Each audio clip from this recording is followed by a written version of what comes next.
Okay, Joy, you can go ahead. We are now streaming on our Facebook page. So the floor is yours, Joy.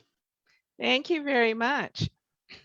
Hello and welcome to the Canadian Federation of University Women, Mobilizing for Impact, a panel which will feature 4 trailblazing women for a discussion on developing strategies to mobilize communities and governments toward positive change. Today's session will be recorded and is being simultaneously live streamed to the CFUW Facebook page. Welcome to everybody who's online on Facebook. In order to optimize internet bandwidth, we ask that you turn your video off and remain muted throughout the duration of our panelist presentations. Please use the chat function to share your questions and comments throughout the presentations. We will hear from each of our 4 panelists who will share their perspectives on how to mobilize for impact before we have a question and answer roundtable to conclude our event. My name is Joy Hurst, Vice President of International Relations for the Canadian Federation of University Women. Our acronym is CFUW, and I will be the host for today's session.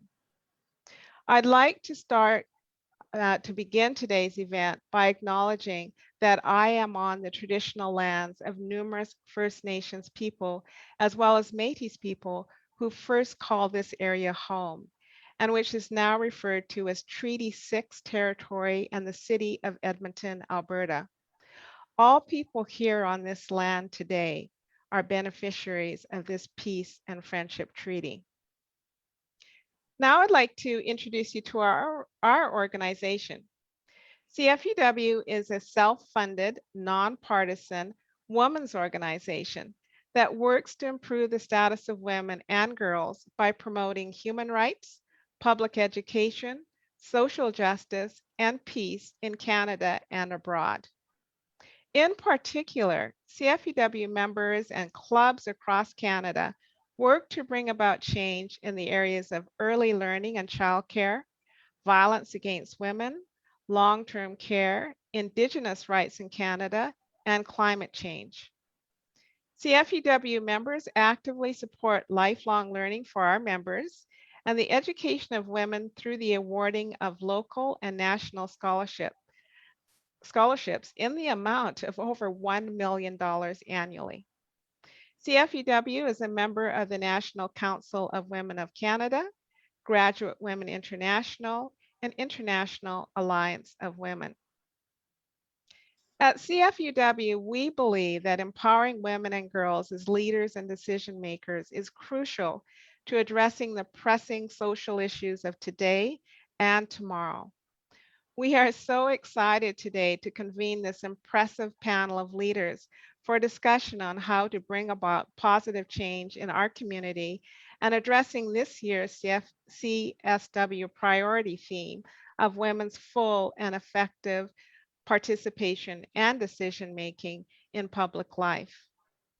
As the COVID-19 pandemic quickly exposed deep inequalities across the world, it also demonstrated the urgent need for women and girls at decision-making tables. While the world fights and recovers from COVID, 2021 is a time for reflection on the past and an opportunity for collective visioning for the future. To help us today with this collective visioning, we are joined by 4 extraordinary panelists. Madame Stephanie Mullen, Professor of Political Studies from the University of Ottawa. Jackie Neapol, Executive Director of the Canadian Research Institute for the Advancement of Women. Sheila Day, Chair of the Human Rights Committee at the Feminist Alliance for International Action. And Ashwini, Salva Kumar, student activist and youth ambassador with Plan International Canada. I will now pass the floor over to Charlotte Aiken, a leader, an emerging leader, and CFUW's advocacy coordinator in Ottawa, who will introduce our speakers and who will be the moderator of our question and answer discussion. Charlotte, over to you. Hi, everyone. So first, I'd like to introduce Dr. Stephanie Mullen. Dr. Mullen has lectured at the University of Ottawa since 2006, where she teaches methodology and statistics courses within the Department of Political Studies. She has also overseen the traditional craft project since its creation. The project's goal is to track the health of traditional craft in Canada and its transmission from one generation to the next. The project focuses primarily on Canada, but also touches on international traditional craft. Dr. Mullen has actively been involved in university research community networks. In the past, she has been a research assistant at the Research Center on Women in Politics and the Research Center on Governance. She has also established student-led policy roundtables that aim to develop youth leadership skills. To date, she has supervised approximately 46 youth leadership volunteer positions. Dr. Mullen, I'll pass it over to you. Thank you so much. Thank you so much. And thank you to my fellow panelists. I'm so thrilled to be here today. And what a wonderful conference it's been so far. So I do have a PowerPoint being a teacher. So I'm just going to share my screen and just going to go back a few. Very beginning here because we were practicing earlier here. To just need to cancel that. There we go. So thank you so much for the introduction. And there is my website if you want to read more about some of the work that I'm doing. I also have a methodology program that we're going to be starting next year on looking at indicators on measuring women's inclusiveness in government decision making. So I think that's going to be really exciting and a nice balance also with the craft project. So today I wanted to just give you some quick tips and tricks about some engagement activity. And the first thing I wanted to just showcase here was just the extensive nature of NGOs that are registered with the actual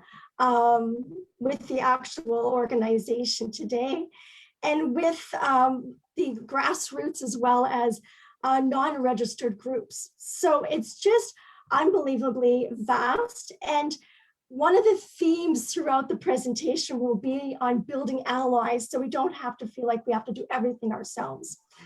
And the other main goal of the presentation is in organizing our passions. And I broke up the presentation between pre-engagement, engagement, and post-engagement. Now, I know a lot of us love to spend our time at the engagement level, but it's also, hopefully you'll see that it's important to spend a little bit of time at the actual pre-engagement step, just to try to get ourselves thinking about what we wanted to accomplish and some of the particular aspects, such as managing our time, budgets, who's our team members, how do we want to engage.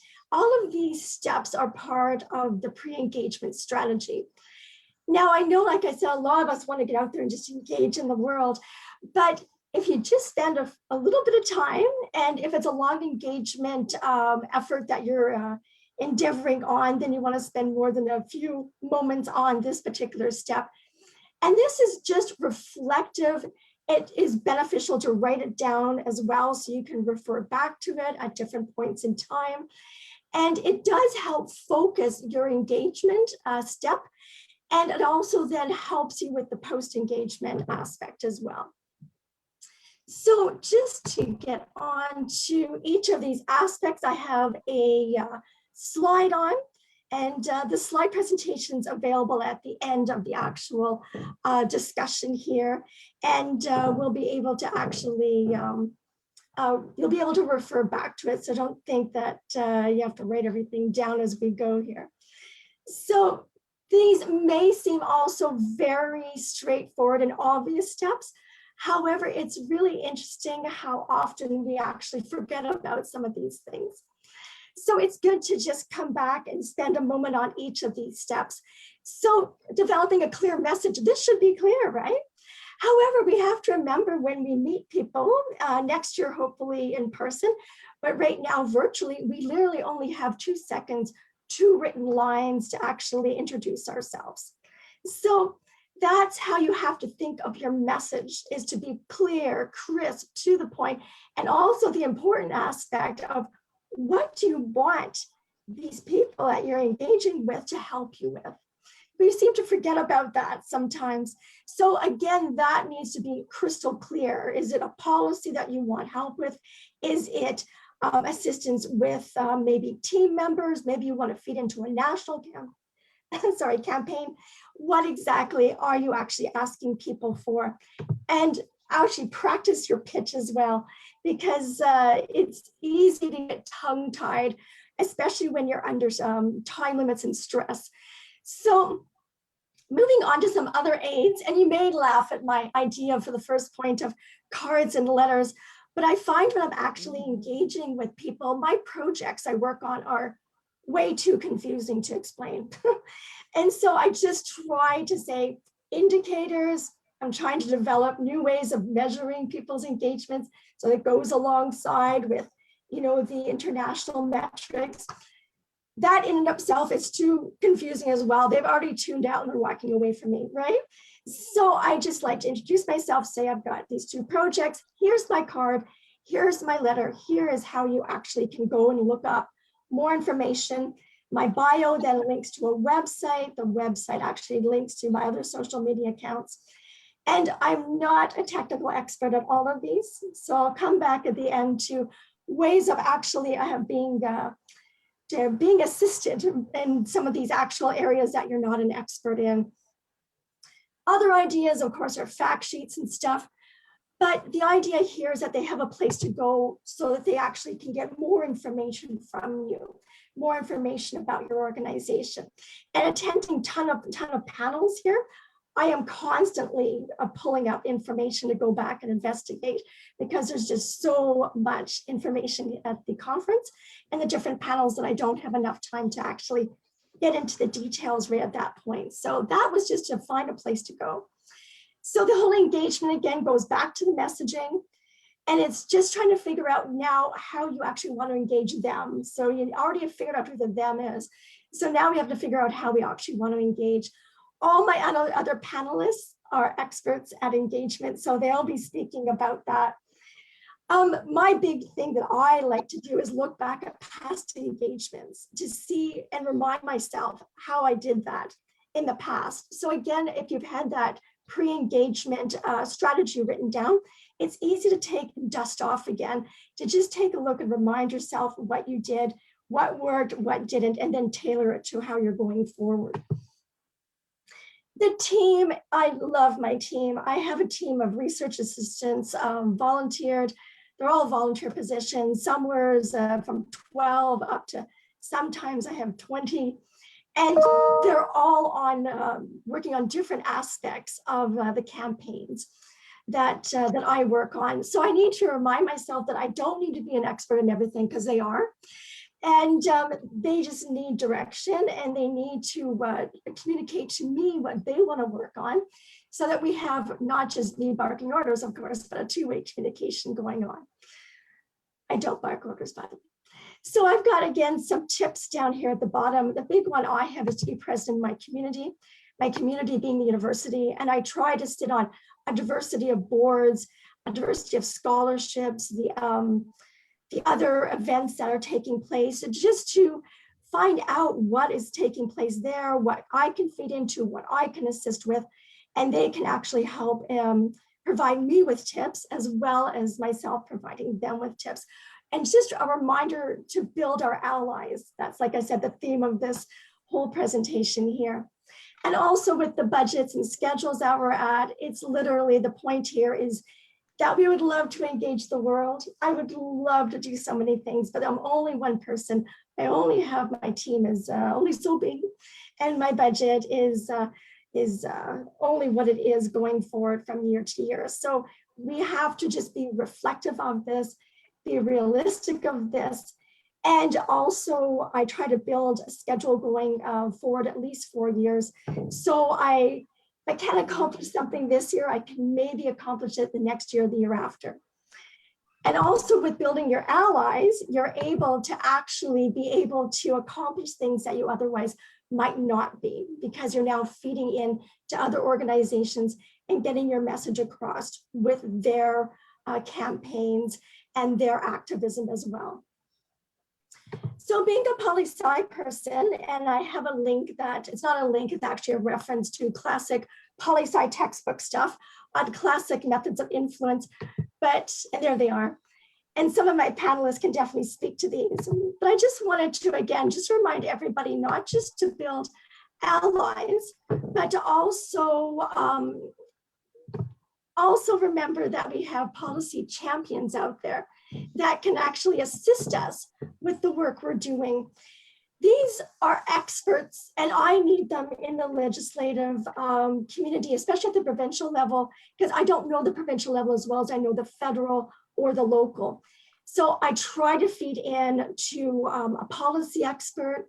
It could be other individuals that have that knowledge, have that access, can bridge you in, and they know the lay of the land. And simply by being associated with you, it leads to a level of, I don't want to say credibility, it leads to a profile, shall we say, of your organization that you otherwise wouldn't get.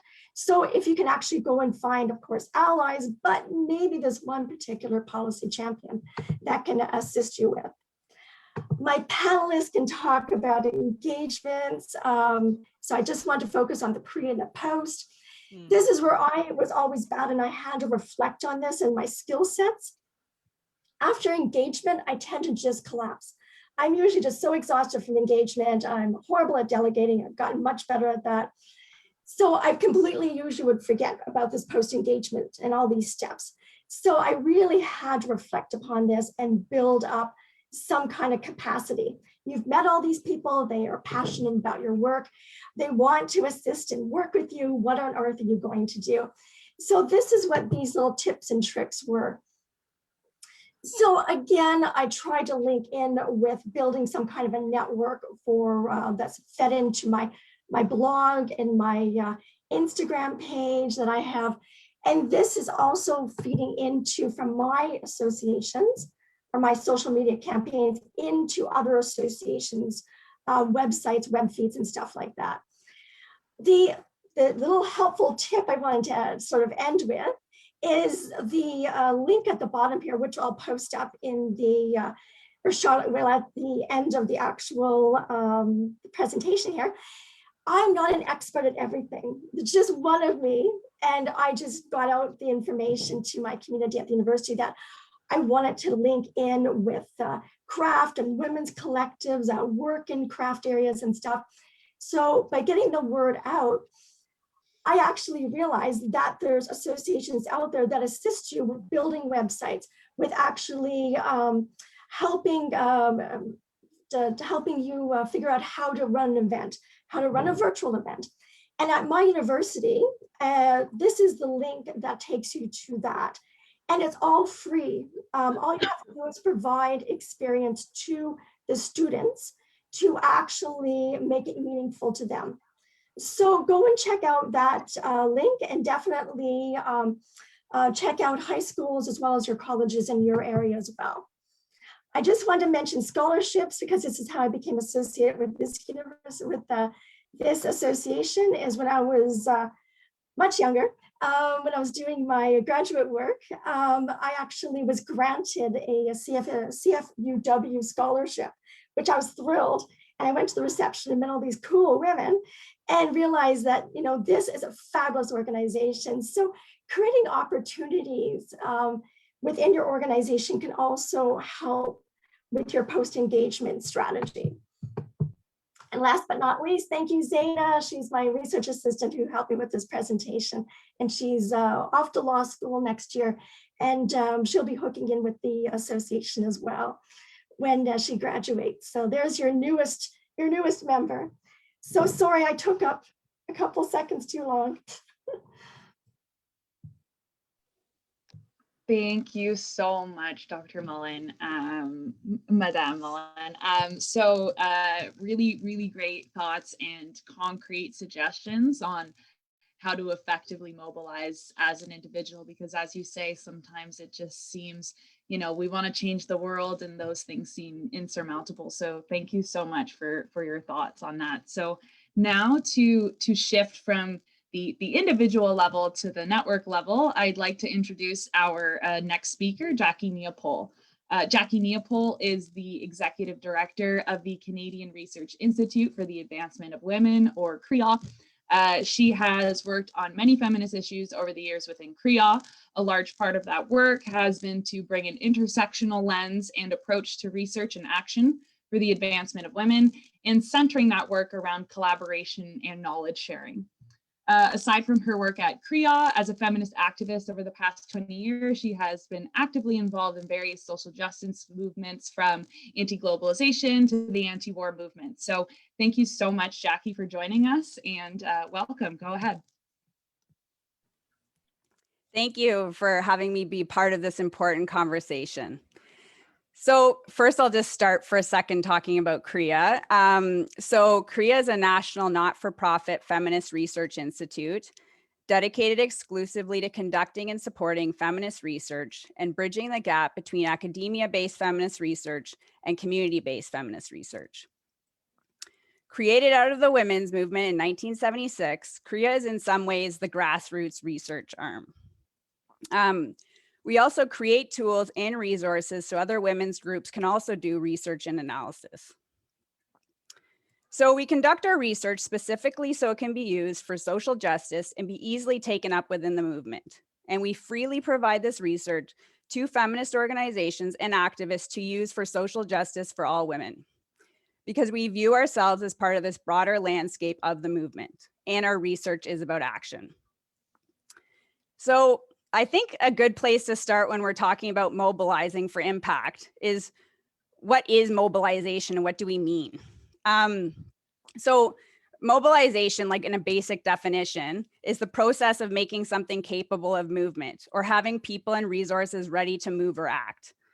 So for the purpose of what I wanted to talk about today was, I want to use this opportunity to focus on the importance of women's rights organizations and the women's rights movement in mobilizing for impact on women's rights. So if we back up a bit and start with the Beijing Platform for Action, right in the intro, it states explicitly that the participation and contribution of all actors of civil society, particularly women's groups and networks, and other non-governmental organizations in cooperation with government, are important to the effective implementation and follow-up of the Platform for Action. So I think that's a good place to start, because it speaks to the importance of organizations in mobilizing for effective implementation. The Beijing Platform for Action's effective implementation is not hinging on individual experts. It's specifically focusing on the role organizations play in this process.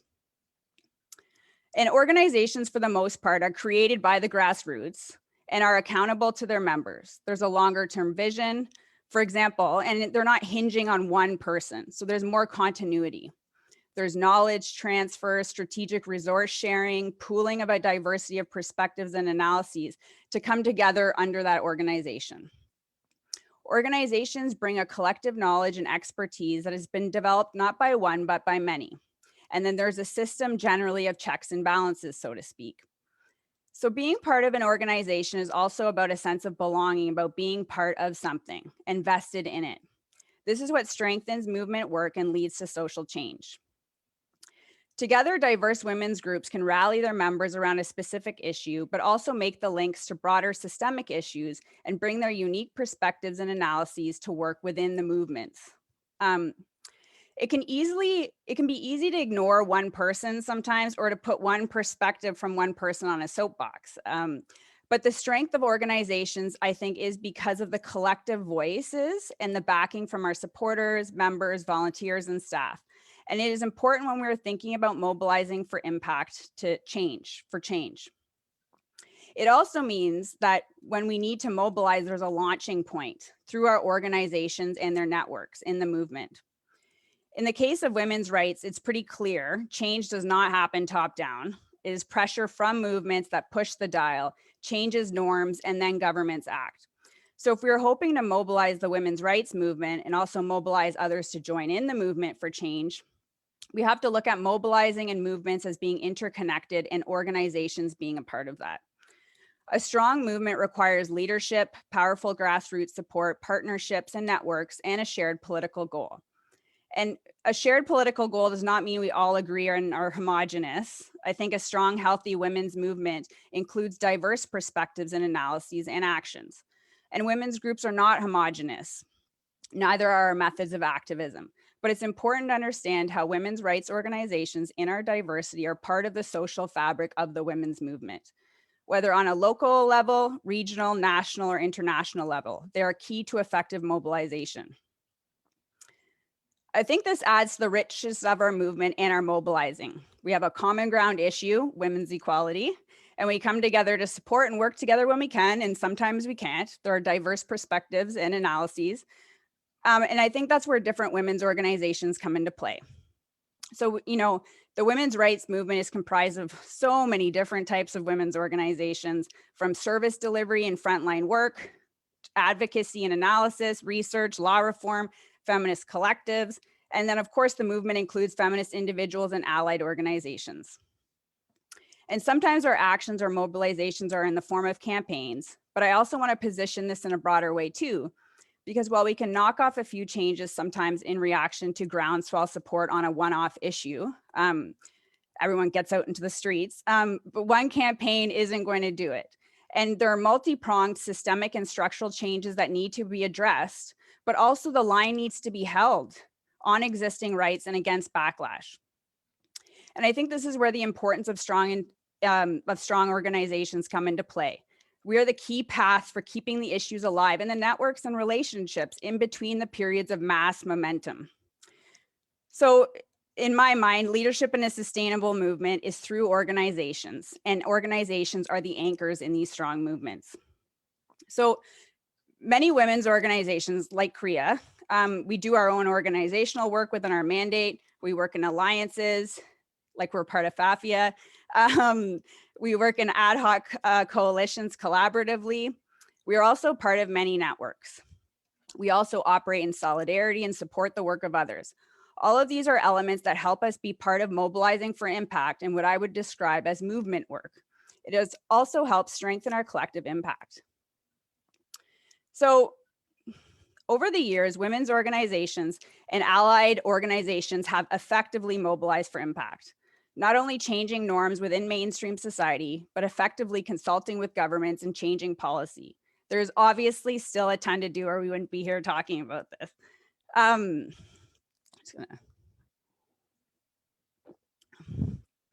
But government funding for women's organizations has significantly decreased since the 1990s. And this was in concert with a rise in normalization, I would say, of neoliberalism and individualism. So through this period, many women's rights organizations have had to shut down or drastically scale back their operations. This is particularly the case for women's rights organizations providing research, advocacy, and policy analysis, as well as those organizations providing a national voice on women's rights. I want to emphasize here that in the 1990s, with the rise of neoliberalism, there were deliberate and targeted actions to disempower the women's rights movement. And they did this by eliminating core funding to our organizations and greatly restricting the work that could be done. And I don't think it was a coincidence that they targeted our organizations. I think our organizations were viewed as a strong place to hit hard if they wanted to hit the movement. So coupled with this, at the same time, there was a backlash. And I think, or together, we could consider it part of the backlash. But I think also, part of the backlash took the form of kind of saying, well, women have already achieved equality and therefore no longer deserved resources. And I think that was also highly effective. And I would argue even to these days, many still believe that the women's rights movement has significantly more resources and funds than it does. So having gone through a lot in our 45 years, including severe defunding, CREA recently conducted research on the capacity of women's organizations for action in Canada. I think this is useful when we're looking at mobilization. So using intersectional feminist frameworks, we wanted to see, what does the landscape look like? What resources do women's organizations have to do their work? And what are the conditions women's organizations are working in that reinforce inequality and exclusion? So that is what we set out to find out. So despite finding over 600 active women's organizations operating in Canada, the outlook was bleak. So that was positive after the dark decades.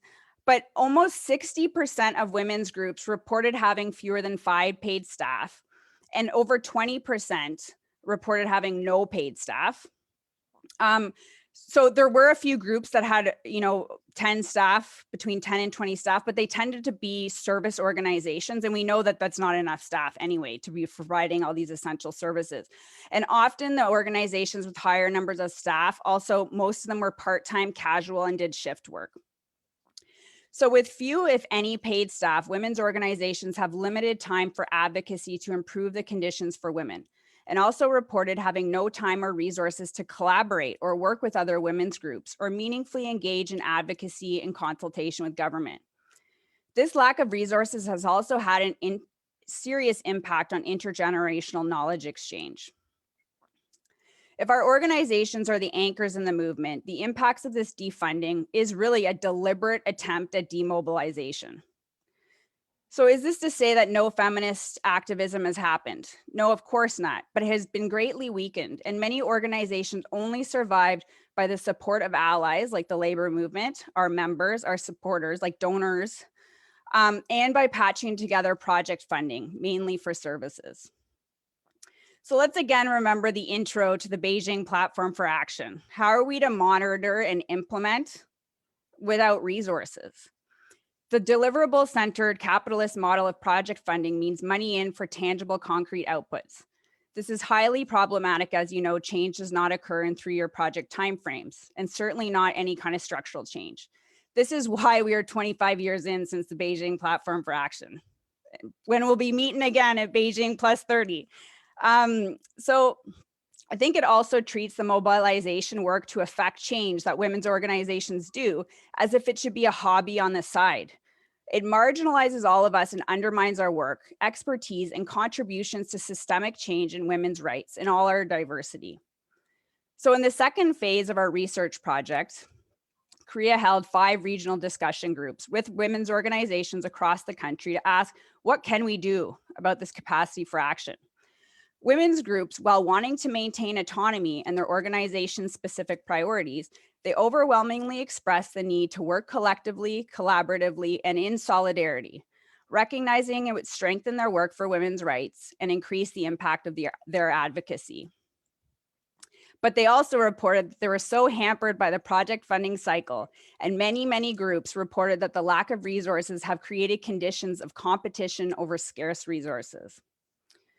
So next week, we are releasing these materials. I'll share a link later. Included in this release of all the materials from this project, one of them is actually a publication that we co-developed with women's groups across the country on how can we build feminist intersectional solidarity.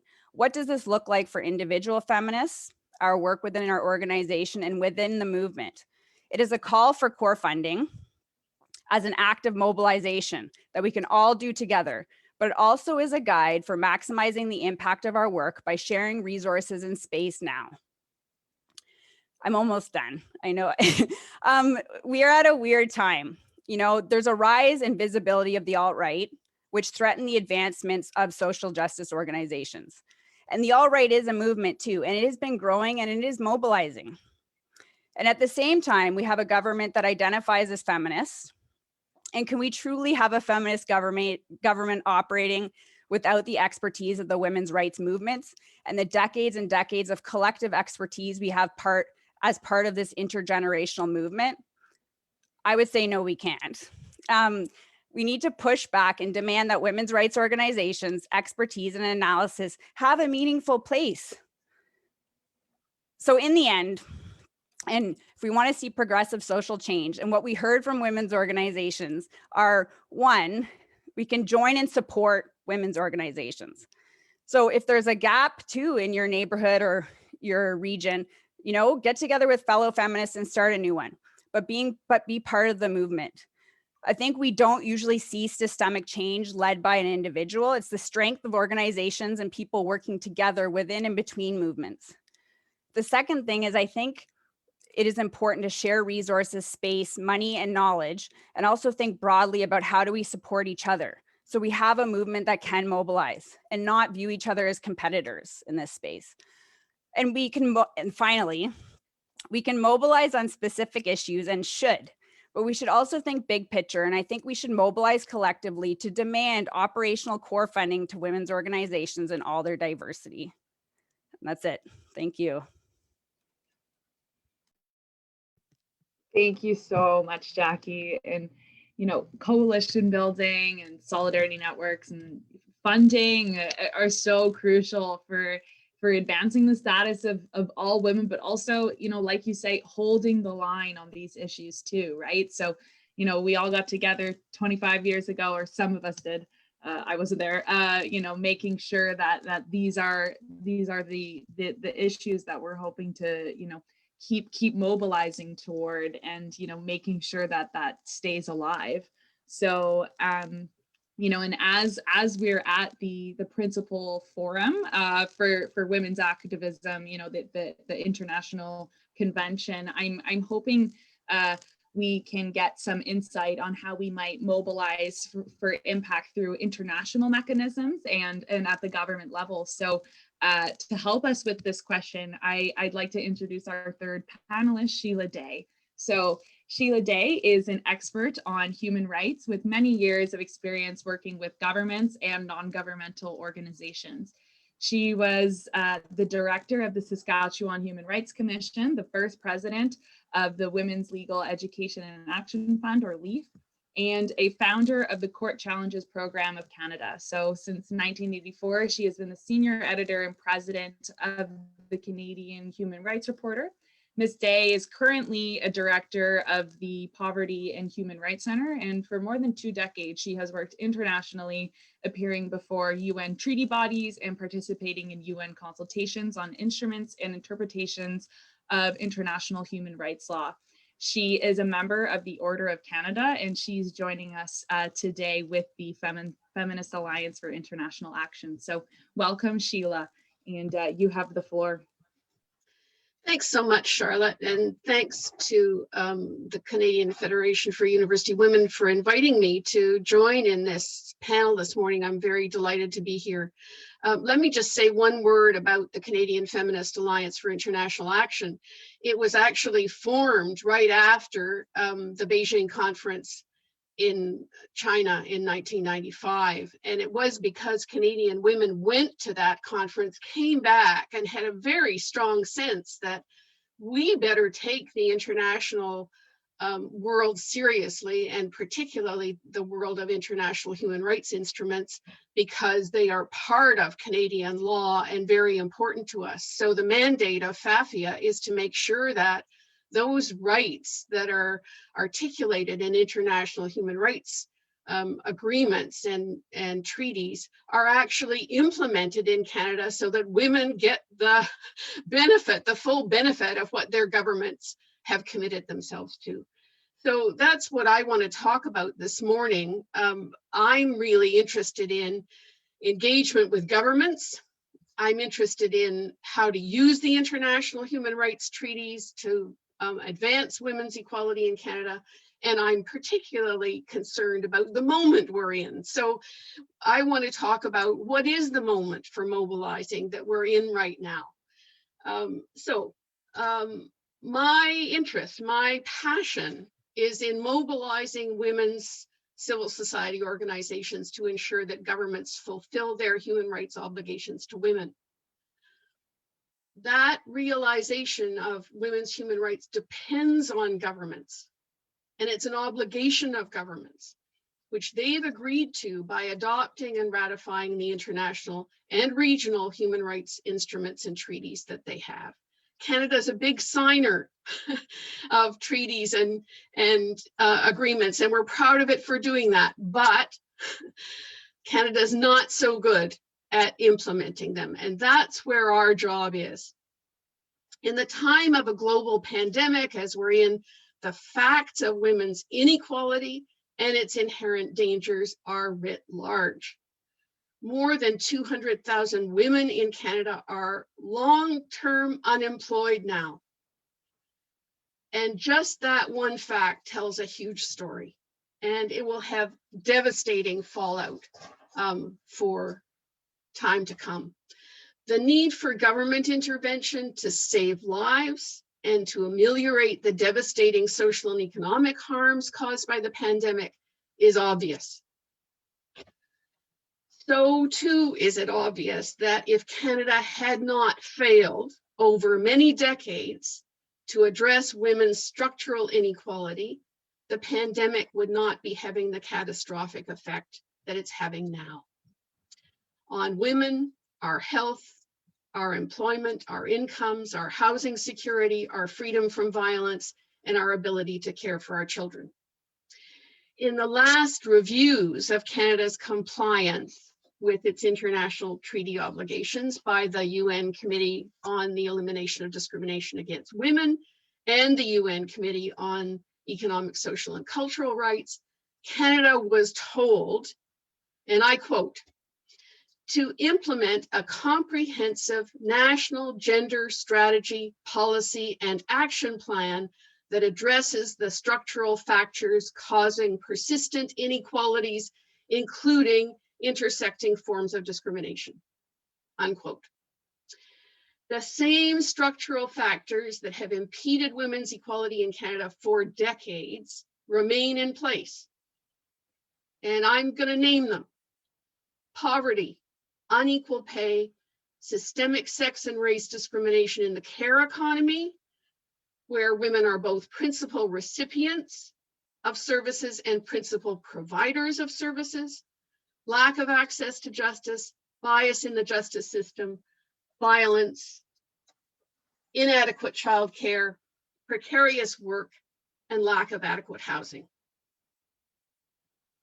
The Canadian Centre for Disease Control tells us that the reasons why Indigenous women, Black women, and women of color are at increased risk of death and disease during the pandemic and of lasting economic setback is also due to these same structural factors: poverty, high concentration in essential but poorly paid service work, crowded housing, lack of childcare, inability to take time off work because of low income and no job security.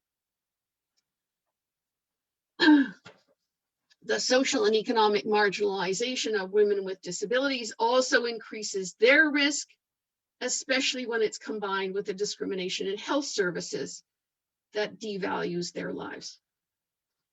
Returning to the pre-pandemic normal will mean returning to a profoundly discriminatory status quo for women. That's not on.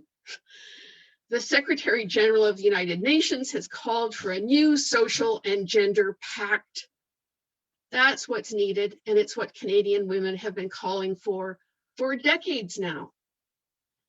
But there is no strategic plan coordinated among governments, all of whom bear responsibility for eliminating women's inequality. Governments need to work together to collapse the major pillars of women's structural inequality and build a new foundation. For Canadians, so this is a purely, this is such a Canadian topic. For Canadians, the issue of federalism arises, and it is a particularly Canadian problem. Federal, provincial, and territorial governments all have sometimes separate but overlapping responsibilities over key pieces of what's essential to the well-being of Canadians and the equality of women: health, education, social services, administration of justice, regulation of employment. There are overlapping, sometimes joint, sometimes separate authorities. It's not surprising then that right now, increasingly in my view, there's pressure from women and from others for national action plans, not federal, national action plans, plans that are comprehensive, that will set standards and create consistency for women across the country living in all regions. And here are the calls. We've all heard them. A national gender equality plan, as I've been talking about, a national action plan on violence against women, a national childcare program, a national housing strategy. It's a moment when there is, among human rights advocates, weariness with the constraints, and I'm sorry, I have to say, stupidities of federalism, weariness and frustration with the way it's used by Canadian politicians as an excuse for not moving forward, at the same time that we love the regional differences of Canada and know how important they are.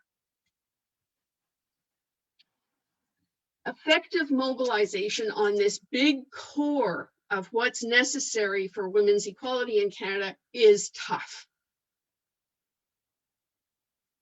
It's always easier to mobilize to address a narrower, more easily definable, and easily agreed upon goal. Our chances of being successful are better. Governments are much more comfortable making piecemeal changes. But frankly, what we need now is the big stuff. We need that new social and gender pact, fundamental, not bitty, piecemeal change. When the treaty bodies told Canada in 2016 that what Canada needs is a comprehensive gender equality strategy, policy, and national action plan, 100 women's labor and human rights organizations signed a joint letter calling on the Prime Minister to develop a national gender equality plan and to establish an effective mechanism for holding governments accountable to their treaty obligations. Neither of these things happened. The federal government handed out some money to some women's organizations to hold meetings about a national action plan and produce a report. But the federal government took no responsibility for action, planning, engagement with other levels of government, and it did not take the recommendation for a national action plan seriously. Now, in the midst of a pandemic, the need for a comprehensive strategic national plan is more obvious than ever. And now the federal government has appointed a task force on women and the economy, perhaps in response to the demand for women's organizations for participation in decision-making on COVID recovery plans. But is the task force what we had in mind? My sense is that what is needed now is mobilization about this bigger stuff. We need to be creating an air of expectation. We have in front of us a federal budget that will be handed down on April 19th. What's going to be in it for women? We need to be creating the air of expectation. What's going to be in that budget for women? This is a big moment for the governments to be going forward to say, okay, we get it. We hear the pandemic's having this big impact on women. It's a moment, big things have to happen. So part of our challenge right now is to create that air of expectation, to be sending the message to all our governments now, this is the moment, we're expecting big things. We want pieces, we want big pieces, really big pieces. A national child care program, a real attack, a real challenge, a real change to the care economy, a real national housing strategy. Let's go. Let me just say one more thing about using international human rights instruments before I stop. Using human rights instruments is really important to me. It seems to me a very useful thing for women for a couple of reasons. Here's the main one. Governments have committed themselves to us, made promises, made commitments, made quite detailed commitments, much more detailed, much more fleshed out than the commitment that's in our Constitution, for example, which is a broad guarantee of equality, I think is very important. But it's not nearly as fleshed out as what's in the international instruments about the commitments to equality. When we advocate as human rights advocates, we are always talking to governments about the difference between what they've said and what they do.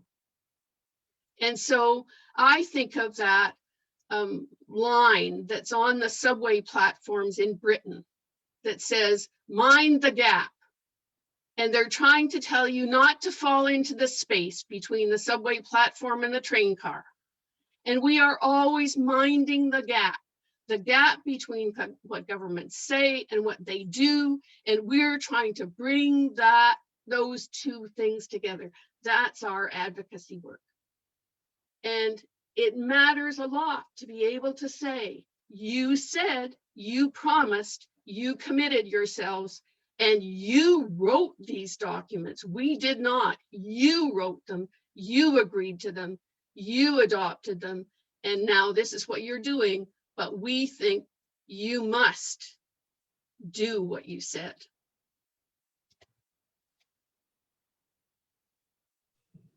Thank you so much, Sheila.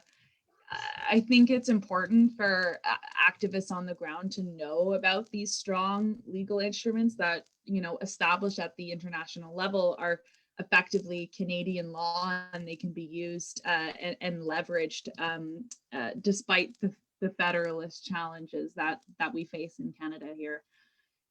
Thanks again so much. Wonderful.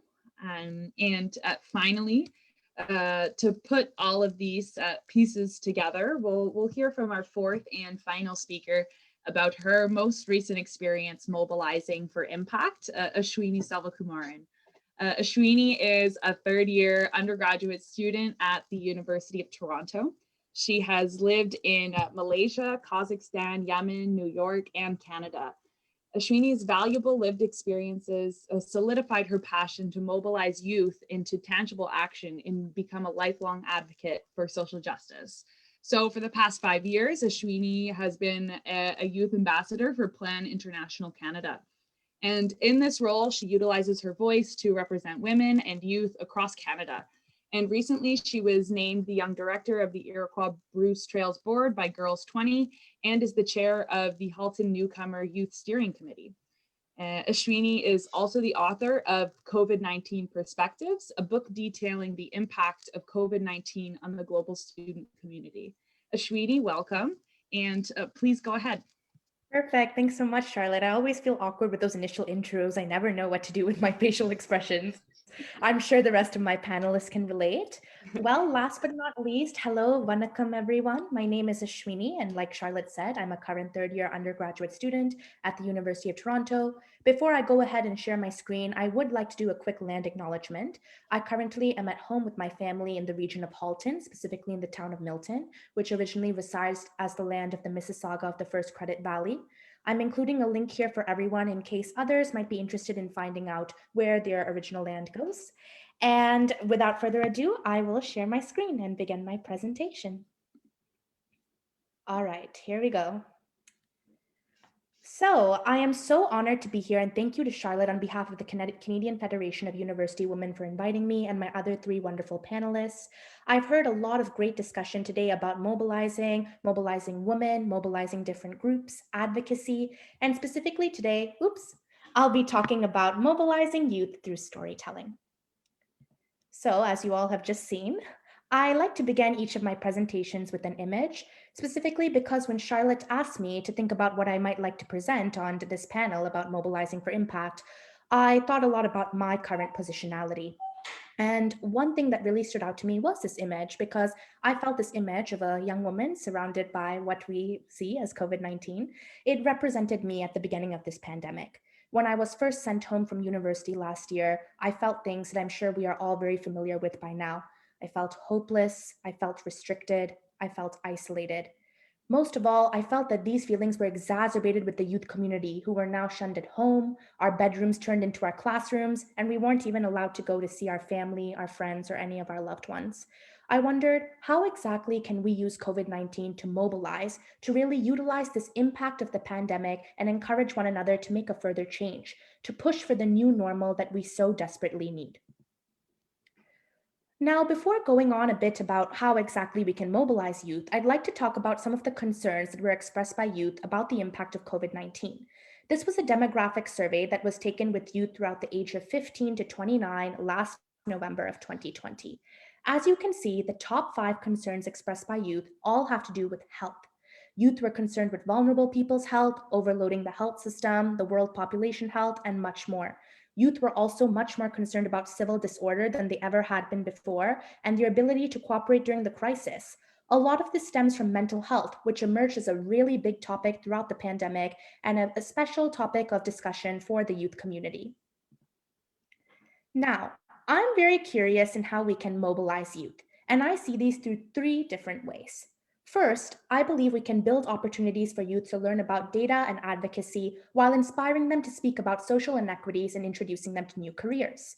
I also think that we should all work to partner in youth programs and identify how to add value and learning experiences for all youth. Lastly, I think that we need to start to visualize the impact of these issues, specifically the issues we see through COVID-19, such as global inequities, poverty, healthcare education, and systemic barriers through the arts, such as film, drama, photography, writing, and more. After all, this is a great mechanism for communicating our community's experience. All 3 of these ways I envision us doing in sort of one avenue. Oops. Storytelling. So let's talk storytelling. Now, this is an image I'm sure that everyone is more than familiar with, the typical Zoom screen. I don't know about you all, but my family always jokes that they should have bought a stake in Zoom since that has become our common future. And this is a very common sight that we're used to seeing waking up in the morning for our Zoom meetings. Now, I want to talk to you all a little bit about COVID-19 Perspectives, which is the project that Charlotte was discussing a little bit in my bio. Over the summer, we really utilized Zoom to our benefit by starting this project called COVID-19 Perspectives. One thing that I have always been a firm believer in is that storytelling is the ability to share one's own perspective and affirm their personal identity. Especially with the impact of the pandemic, I saw it as an opportunity for youth to share their stories and utilize their voice as a platform for discussion while amplifying their other fellow youth and community endeavors. For those who are listening, such as the rest of us, it implies a willingness to engage different ideas and understandings of our shared reality. That is why storytelling is such an important mechanism for allowing youth to mobilize forward and hearing what they have to say while reassuring them that they are supported. To continue on the importance of storytelling for youth, I see storytelling as a community building, mobilizing, and claims making practice in social movements. I feel that our community really benefits when our next generation of leaders are informed and equipped with the skills needed to shape society, lead, and vote. This really starts with our willingness to listen and make sure that we are cultivating the appropriate space for youth to feel comfortable in an atmosphere where they're allowed to share their voice and feel empowered to move forward amongst the rings of our leadership ladder. All right, so to get a little bit into COVID-19 perspectives, I'd like to tell you all a bit more about the project and what exactly it is that we were doing. Throughout last summer, we were selected by our university for the COVID-19 Student Engagement Award, which was a $3,000 grant that allowed us to mobilize forward and empower youth in some sort of way. This could be through a policy debrief, a report, some sort of presentation, but my partner Ashwini Patel and I decided that we wanted to take a very different direction. Ashwini and I had actually met in the 6th grade, where I saw her as this beautiful and amazing artist, and she saw me as an ever-present writer, which I continue to be, hopefully. And we decided after reconnecting in university, we wanted to partner and utilize these skills for the benefit of our community. We decided to publish a book in the short 4 months of our summer that entailed interviewing the university and youth community throughout the world and compiling their perspectives and lived experiences in a short storybook entitled COVID-19 Perspectives. Here you will see 3 pictures of youth that we have interviewed with the many Zoom calls that we have done over the summer. The first is a 9-year-old youth from New Zealand. The second is a 23-year-old youth, from South Africa. And lastly, a 14-year-old youth from Sudan. These, amongst the 19 other youth we interviewed, can all be found with their stories in the book COVID-19 Perspectives, and I will include a link to that at the end of this presentation. Now, I want to talk about the importance of tailoring our story and specifically tailoring the story for youth. Ashwini and I saw that it was really important, specifically throughout the pandemic, to put a face through the story. We wanted to understand what exactly it was youth who are at the forefront of this pandemic and different obstacles such as healthcare inequities and education inequalities were expressing. We also wanted to keep it brief and simple. We didn't want to muddle the story, but craft the message and make it more personal. This will allow youth to highlight their own experiences, struggles, and successes while not taking away from the importance of their story. We also thought it was really important to stimulate youth senses and propose a positive future. As it has been discussed before with my other panelists, we have to push towards a new normal. But this starts with really cultivating and envisioning the normal that we want to be in, the normal that we envision youth becoming the leaders of. After all, the story is only as effective as the way it is received by the listener, and this starts with a positive outlook. So we went on forward and created COVID-19 Perspectives, specifically motivated by this quote by Gandhi: "Sometimes it falls on a generation to be great. You or we can be that generation." I want to talk a little bit more about the project, specifically with the leadership we found throughout COVID-19. First of all, throughout this project, we found 3 different ways how we could motivate youth leadership throughout the pandemic. First of all, through the story. Throughout all of the interviews we did, we empowered youth to share their story naturally because we wanted them to leave us all with something to think about, or remember, such as a call to action, an idea, or some sort of puzzle to solve. We really wanted to enable youth to become the new storyteller or the community of advocates. This means that we take cues from youth and we respond accordingly. In the interim, we are the listeners. While we also can push towards action, we are the most critical audience for youth. Every audience is different, and of course, we are all inspired by the setting in which we hear the stories and the circumstances that call for the story to be told. Specifically with this project, it really called for our willingness to listen, to understand the problems and stories of youth, and to brainstorm together the potential and future for community and capacity building. Now, I want to talk a little bit more about the issues that we were able to hear from youth throughout this project, as it was really wonderful to be able to open up a new platform where we heard candidly on what youth was experiencing. Firstly, I will share a couple of quotes from the most impactful stories of COVID-19 Perspectives. We had the chance to interview a 10-year-old youth from South India who talked about empowering youth through mental health. They shared with us, "I think it is vital to understand that there are still a number of humanitarian crises continuing in the world. While these are sidelined due to COVID-19, it doesn't mean that these problems have disappeared. With everyone cooped inside and isolating, there is an increase in depression and mental health struggles." Now, it's very difficult for youth, specifically youth in communities in the Global South, to come forth with these issues. Through providing an avenue to storytelling, we really enabled and empowered youth to come forward with how they were feeling and be able to express their emotions in an atmosphere where they were reassured, supported, and heard. Secondly, we heard from youth about empowering each other through education. We had the chance to interview another 13-year-old youth from Islamabad, Pakistan. This youth shared with us, "I'm studying in class 9. I'm the eldest, and my siblings include a sister and a brother. I belong to a poor family, and I started school in a rural area where access to a good quality education was almost impossible. I consider myself an average student in my class. Because of the low quality of education in our village and unprofessional teachers, I shifted to the capital city of Islamabad to continue my education onward from the 5th grade. However, my father is not able to afford educational expenses for my siblings. That is why my siblings are studying in the village while my mother takes care of them as her responsibility. My father and I stay in Islamabad, and he takes care of me." Now, personally, I must share with you all that it was very shocking, as when I thought of mobilization, I originally thought domestically. I thought, how can we empower my domestic community and move forward in order to make a wider impact and create our new normal? Being able to undertake this project and listen to all of the stories from people all over the world, specifically youth, made me realize a lot about my own westernized and Eurocentric lens. In fact, it starts with being open and listening to students' stories and their experiences to be able to brainstorm how we can all come together in resiliency and capacity building.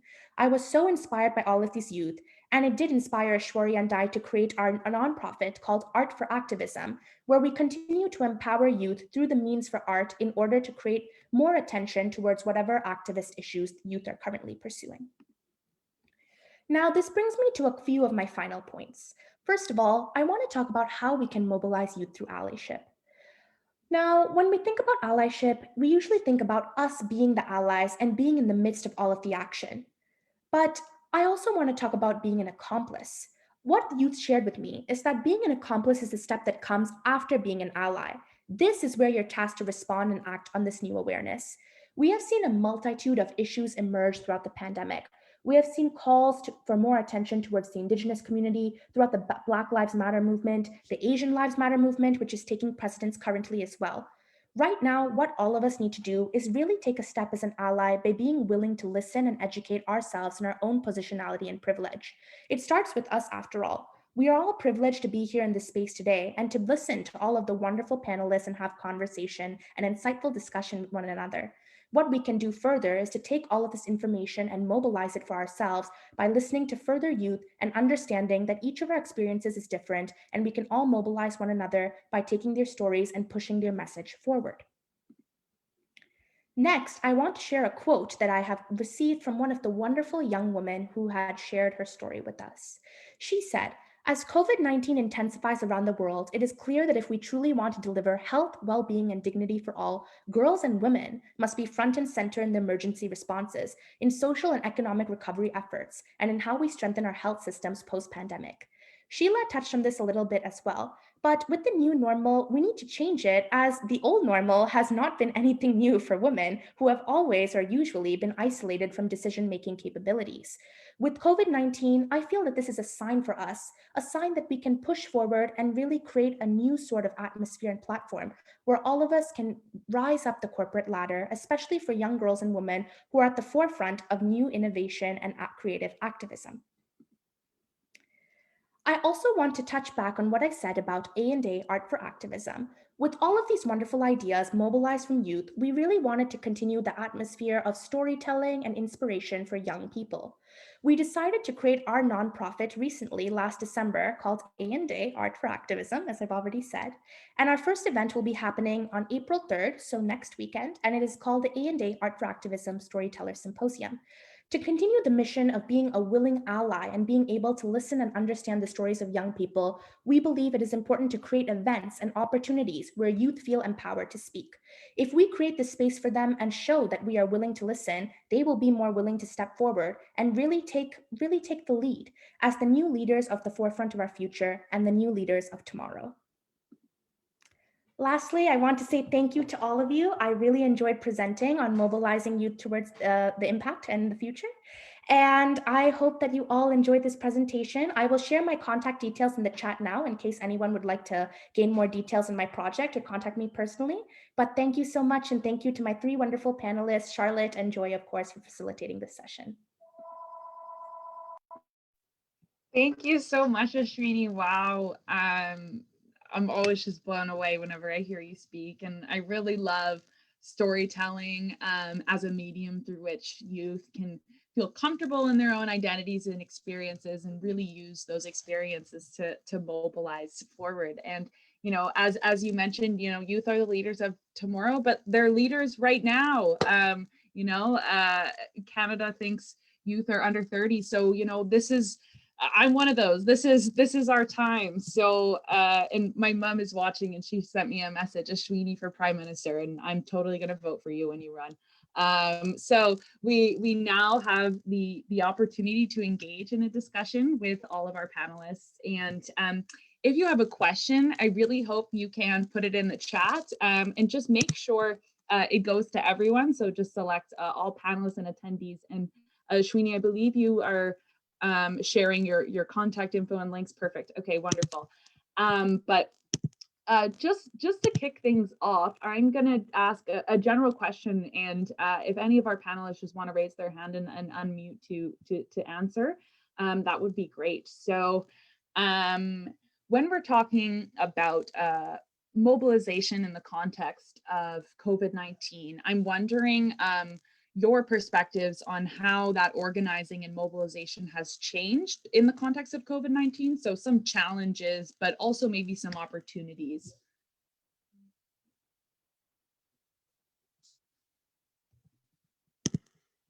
Yeah, Ashwini. Okay, perfect. Let me see if I can lower my hand. Yeah. I'll Here, try.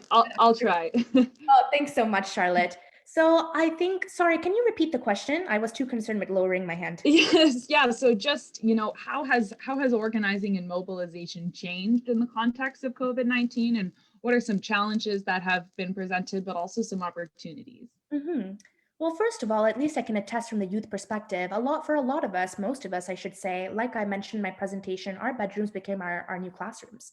And, I think it did present an opportunity though, because when the COVID-19 outbreak heightened, a lot of people realized it was important to gather a wider range of perspectives to fully grasp the importance of ongoing issues. Because most of us were at home and perhaps we had more time on our hands, we learned a lot about important issues such as social inequities, climate disasters, healthcare, education, and systemic barriers, so much more that were really erupting throughout the pandemic. And I think as the pandemic continues primarily, we need to realize the power our voices and storytelling holds as a tool for advocacy. So now more than ever, with COVID-19, even going forward, this is the dawn of digitalization. So as we move to this increasingly digital future, it is really vital to understand that we are willing and capable of comprehending these issues, but also that we implement a framework that is capable of enabling humanity, and in particular youth, with the appropriate resources to navigate an online world. And I think this starts with education, because education is obviously the greatest avenue to prosperous future.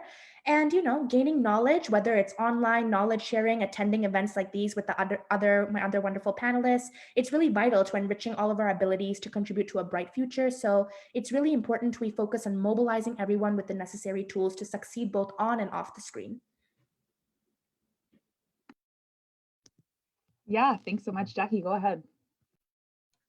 Sorry, I didn't want to get stuck with my hand up either, using a real hand. So to speak to, the biggest challenge I think right now is, at least from my perspective, is that our organizations, women's organizations, were already really precarious before COVID. And like anything else that was precarious before COVID, it is even more precarious now. So actually in the fall, CREA with the Y, Oxfam, Canadian Women's Foundation, Girls 20, we conducted a survey to see what impacts COVID had.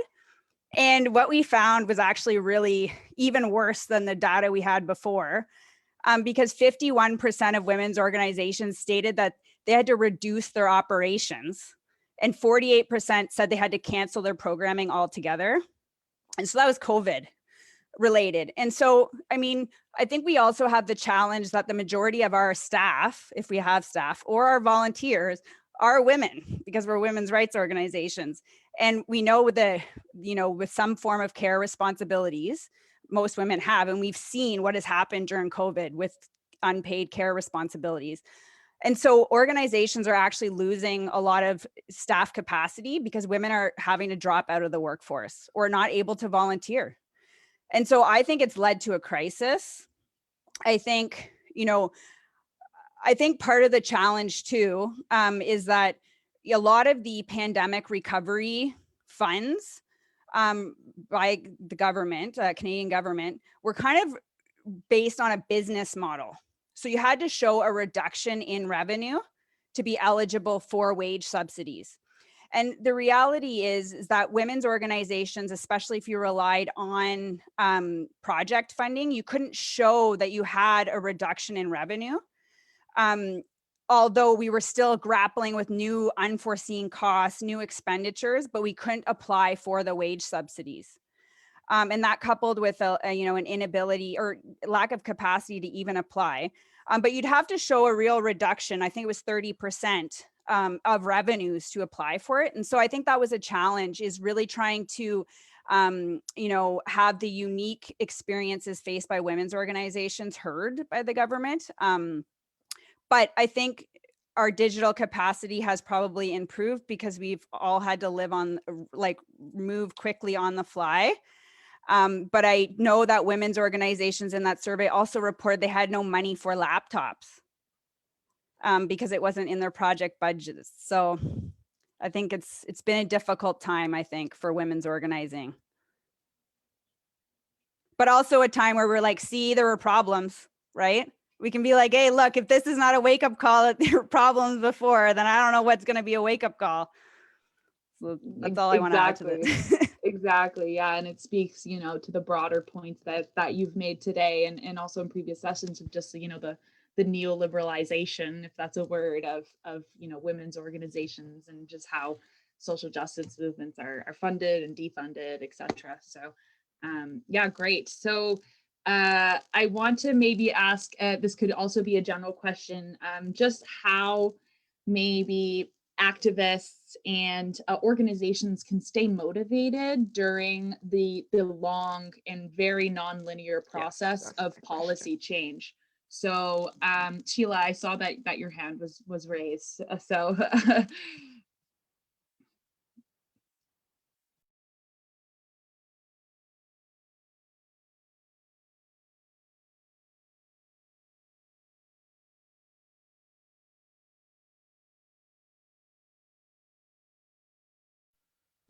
for Sheila. Can you hear me now? Yeah. Yeah, Okay. perfect. I think there are two things that all women's rights advocates need. One is sustained outrage. And I think we all have it, right? It's sort of built into the fiber of our beings, right? Sustained outrage that, women are still less than second class, that women all over the world are treated as though we're lesser human beings. So that's one. The second I'd say is hope as a discipline. I don't mean hope as a sentiment, as a sweet sort of, greeting card feeling. I mean hope as a discipline, which means that you get up every morning and you say, my discipline is to behave as though I can change the world for the better, for myself and for all other women in the world and for all other human beings. So it's a discipline. It's an absolute commitment to staying hopeful about making positive change. Those are the things that motivate me.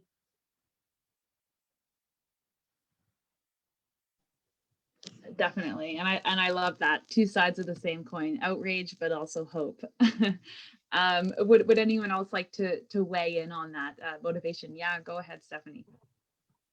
I love the sustained outrage. I love it. I have a flip side to that, which is passion, and to always remember, if you think something is important, it doesn't matter how many doors get slammed shut in front of you, to keep moving forward and to remember that if it's important to you, it is important, and you have to just keep going forward. And I know sometimes we want to tap out and we have to recognize for sometimes our own mental health, we need to step aside for a bit. But it's important to just remember that there are allies out there to help you get through these tough times. And it's also important to actually remember what you actually started, what started this impetus, what started this motivation for you to actually get active in. So I always try to keep positive and keep the passion brewing, but I do recognize that sometimes it is very difficult. Especially through periods where we actually have governments that are in place for 4 to 5 years that are not our allies and are ripping us apart. It's very difficult to speak of passion and keep motivating and going forward. So it's almost like being realistic as well as recognizing our passions too, that, it's, what can I say, right? Yeah, 100%. And staying motivated does, you do have to recognize that there are smaller steps and smaller concrete goals that we need to set in order to keep our motivation. Sheila, I have a question directly for you. I'm wondering if you could just tell us a little bit about how women and girls can localize international agreements in their community organizing. So bringing the international into the local setting. Well, that's a really good question, Charlotte, and thanks for asking it. I think it's really important in every location that women see the international instruments as something that they can easily refer to. They're not difficult. You know, it should be something that everybody can grasp hold of in an easy way. And I think, you know, I would go first of all to the Convention on the Elimination of Discrimination Against Women. And I would, if I were going to my city council, for example, to advocate for something for women at the city level, I would carry the Convention on the Elimination of Discrimination with me and say, look, you're bound by this. This is the commitment to women's equality that Canada has made, in addition to its constitutional guarantees that you're bound by. You've got an obligation here. So it's a way of getting familiar with a language, just to say to the politicians that you're speaking to, you have obligations to fulfill my rights. And I know that you have those obligations, and I can tell you where they are. And so it can be localized in every context that we're in. And I think that's a really important thing for women and girls to get really comfortable with. Girls are now using, there's a wonderful movement. Girls in Canada are using international instruments on climate change. They're going to the United Nations and fighting for, you know, government's responsibility to them, to their futures for climate change. So, you know, becoming more familiar with the way to invoke those promises and commitments seems to me really important. And I think really important for girls, for youth, to get a sense of familiarity with that. This is international rights language. It's for our future. So I think it's vital to feel comfortable with it, to own it, to grab it. Thank you very much, Sheila. And that touches on something, since we got together as a panel and preparing, one of the things that really excited me is just the intergenerational quality of this dialogue and conversation. I'd like to hear from each of you how you think we can act and mobilize more effectively intergenerationally.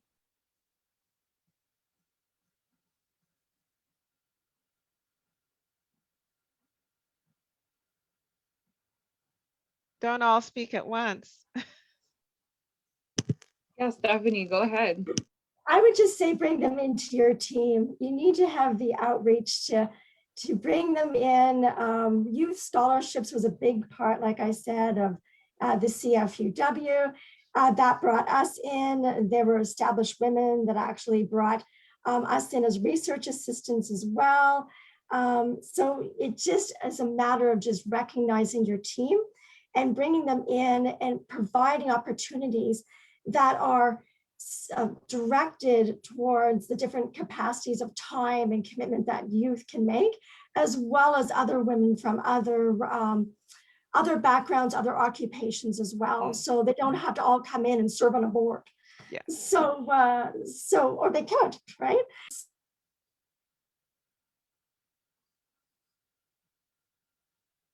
And likewise, I think sometimes those of us who are older would love to be able to participate in some of the activities of youth, because certainly we are so inspired by the leaders, youth leaders. You guys are amazing. Yeah, Ashwini, go ahead. Yeah, perfect. Well, thanks for Thanks for your question, Joy. And yeah, I was going to say, just like I said in my presentation, not storytelling, my presentation about storytelling, it is very important, obviously, to talk and share stories, but I think it is just as important to listen. And you know, the impacts of COVID-19, they've really transformed people's lives and they facilitated more of a space to listen to the stories and experiences of one another. And I think it reminds us as a unified community, whether we have these intergenerational gaps or not, we all have to actively listen to one another in order to brainstorm the blueprint for our continued future and our success. So when all of us really come together to utilize our knowledge and our voices and our compassion to fully support one another, then only we can enable this growing peace and prosperity for the people and our planet. Something my father always tells me is, you know, how are you as one person going to contribute to change? And he always says, listen, and he likes to tug on his ear, he'll say, listen. And you know, I take that forward too, because I think that that's my answer. Change starts with us. It starts by sharing our voices, our dynamic experiences, and our stories. But it also starts with listening and taking everyone's stories as messages of hope and inspiration for resiliency and capacity building in the future.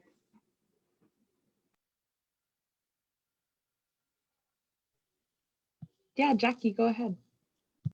I think those are really good points, Ashwini. And I think, you know, there are spaces where youth do need to organize separately.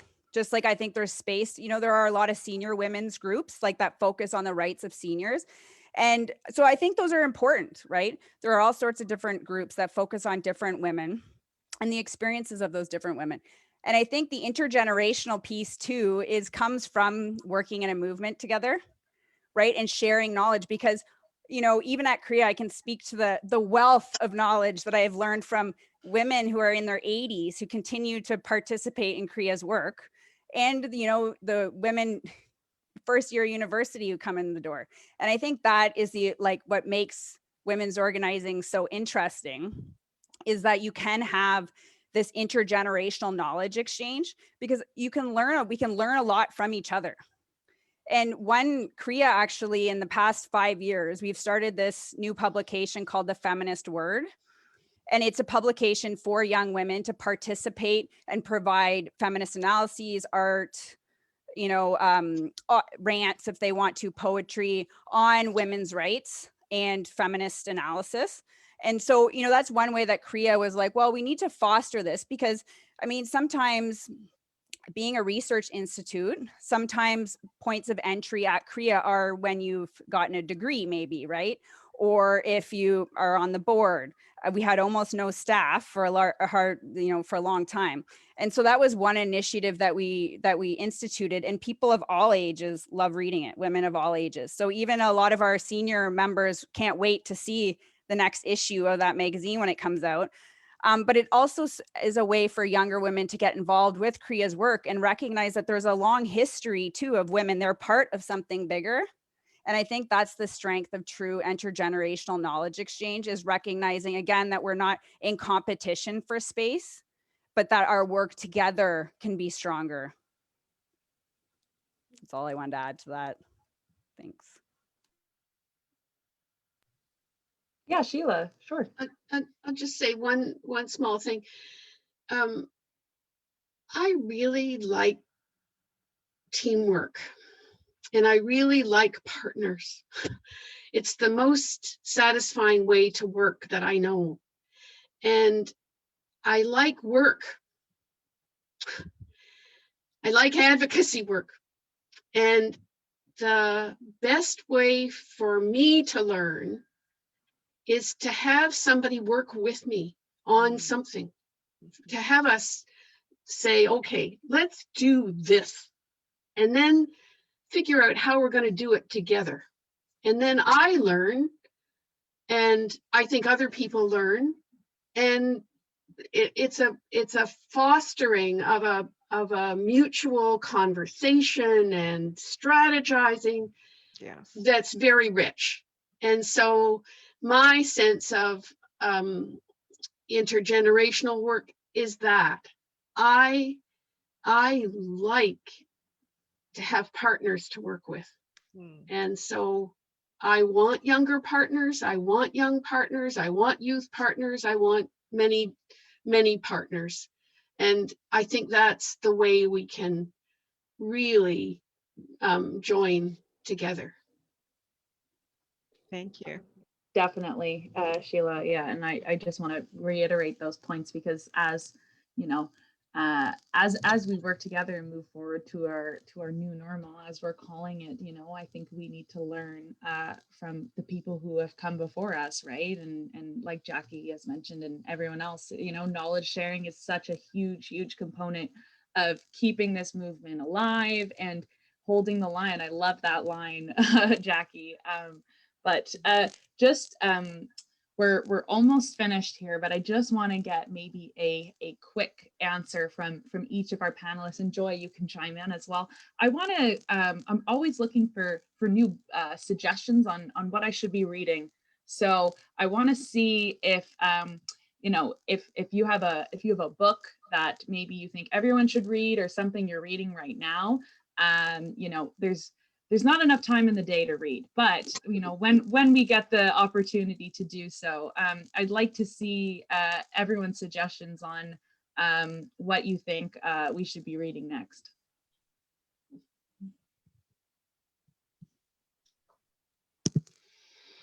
Sheila, you have all those books behind you. Oh man. I love books. I hardly know what to say. I start making lists in my head. Do you want books for entertainment? Do you want books for, you want books about women? You know, books for entertainment, you know, sometimes you just need a break, and that's not a screen. Okay. Mary Lawson has written a new book called A Town Called Solace. I think it's a beautiful book. Town Called Solace. A Town Called Solace. Love it.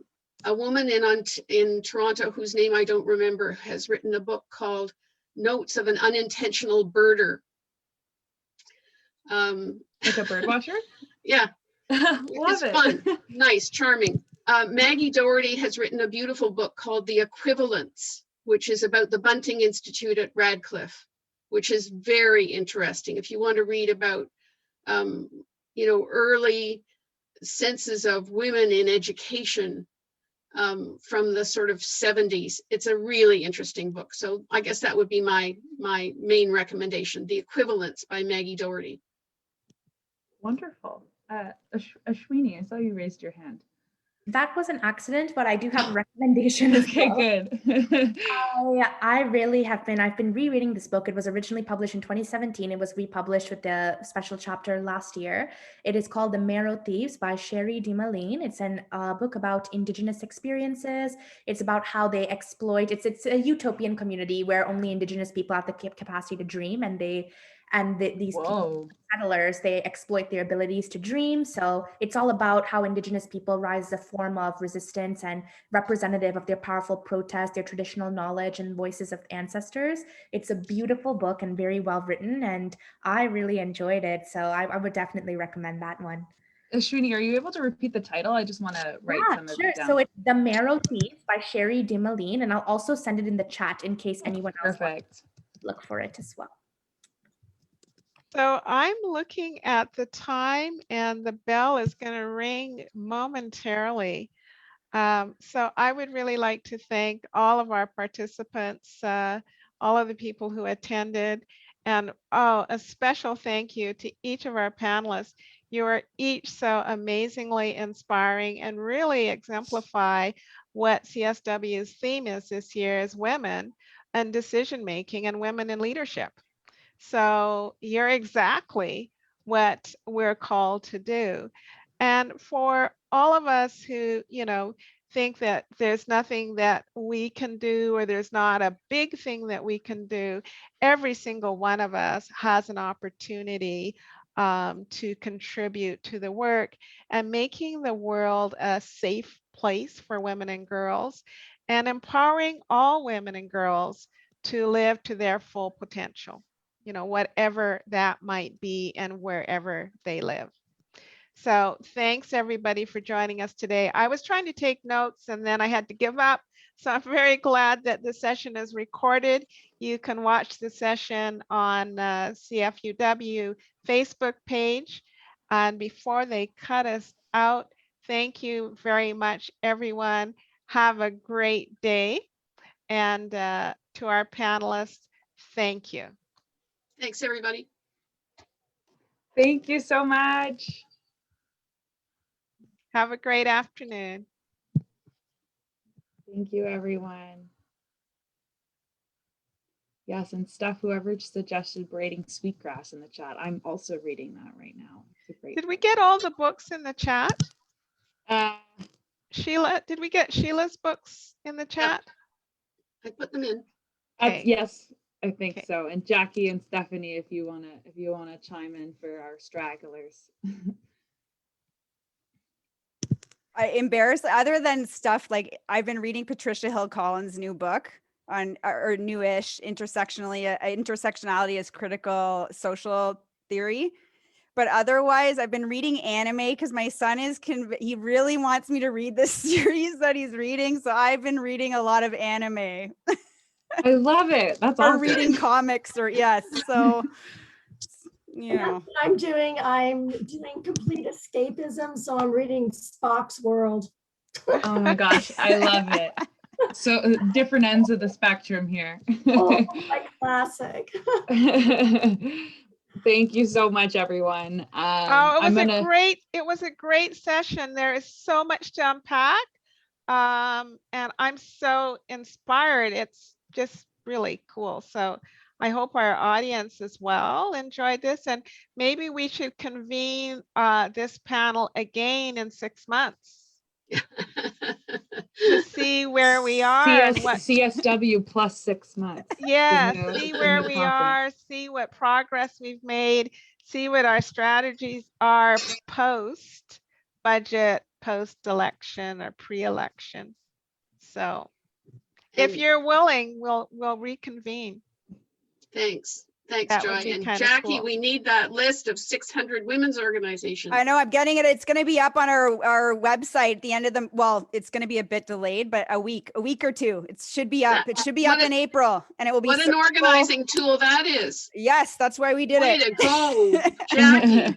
Way to go. Yes, and we're going to put it out there so everyone can access That's it. Oh, fantastic. that's great. Yeah, That's That's absolutely fantastic. That's great. it was lovely. Ashwini, we're being going to here come with to you all. your to your event in April. That sounds like it'll be great. Please do come to the event. It will be wonderful to have you there. Yeah, sounds like it'll be good. I love that your book includes interviewing youth from around the world. Well, it was really important to us. We didn't just want to express or talk about the experiences of youth domestically, but we thought it was really important to create a wider discussion or more globally engaged dialogue. So that's really good. That's cool. Thank you. Really good. Okay, everyone, I'm going to end right now. Okay. See you. Take care. Bye, Bye. everyone. Okay, See take you care. again. Bye-bye.